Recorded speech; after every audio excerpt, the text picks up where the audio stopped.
Assalamualaikum warahmatullahi wabarakatuh. Perkenalkan, nama saya Dewi Setiawati, peserta Latsar CPNS tahun 2021, golongan 3, BKPSDM Kabupaten Hulu Sungai Selatan, Angkatan 1, Kelompok 2. Kali ini saya akan mempresentasikan tugas saya tentang analisis isu kontemporer DSDN Banuahanyar, Kecamatan Telaga Langsat. Analisis masalah isu kontemporer yang ada di SDN Banuahanyar. 1. Kurangnya motivasi belajar siswa kelas 3 di SDN Banuahanyar pada masa pandemi COVID-19. 2. Kurangnya fasilitas belajar siswa kelas 3 SDN Banuahanyar saat belajar secara daring. 3. Kurangnya keaktifan siswa kelas 3 SDN Banuahanyar saat proses pembelajaran pada masa pandemi COVID-19. 4. Pelaksanaan penilaian saat ulangan harian, penilaian tengah semester, dan penilaian akhir semester kurang efektif. Dari analisis masalah tersebut, saya akan menganalisis, dan menyusun alternatif pemecahan isu berdasarkan metode APKL. Metode APKL ini digunakan untuk menguji kelayakan suatu isu untuk dicarikan solusinya dalam kegiatan aktualisasi. A artinya aktual, P artinya problematik, KL artinya kelayakan.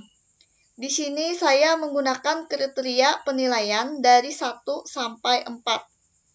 4 artinya besar, 3 artinya sedang, 2 artinya kecil, 1 artinya sangat kecil.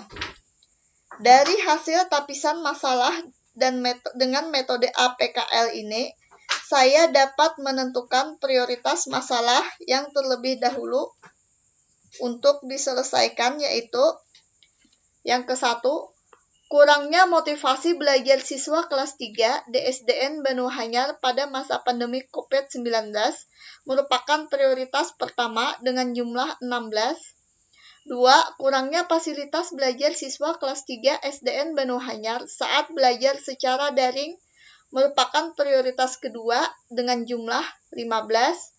3. Kurangnya keaktifan siswa kelas 3 SDN Banuahanyar saat proses pembelajaran pada masa pandemi COVID-19, prioritas ketiga dengan jumlah nilai 13.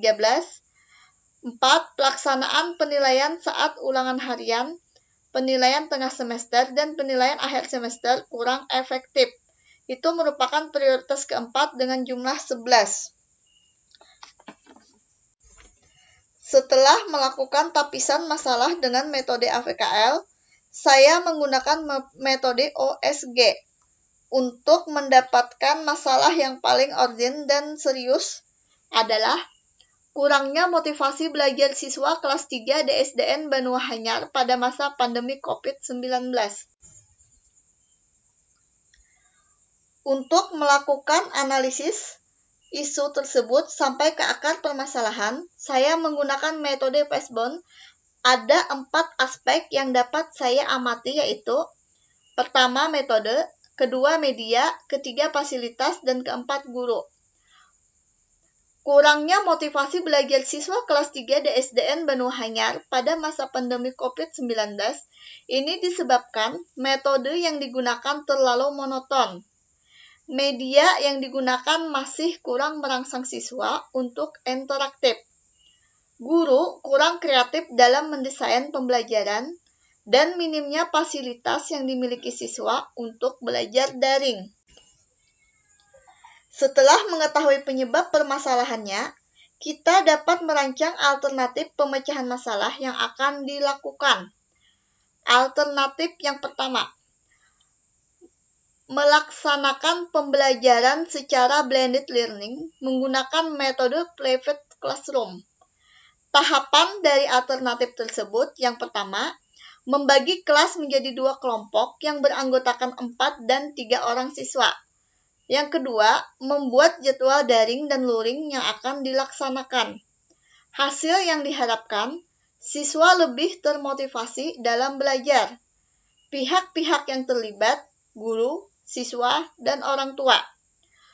Alternatif penyelesaian yang kedua, saat proses pembelajaran menggunakan strategi dan model-model pembelajaran yang dapat membuat siswa lebih aktif dan kreatif. Tahapan dari alternatif tersebut, pertama, membuat media pembelajaran yang dapat membuat siswa interaktif, seperti membuat PPT dengan verdik. Yang kedua, memberikan kuis berupa permainan.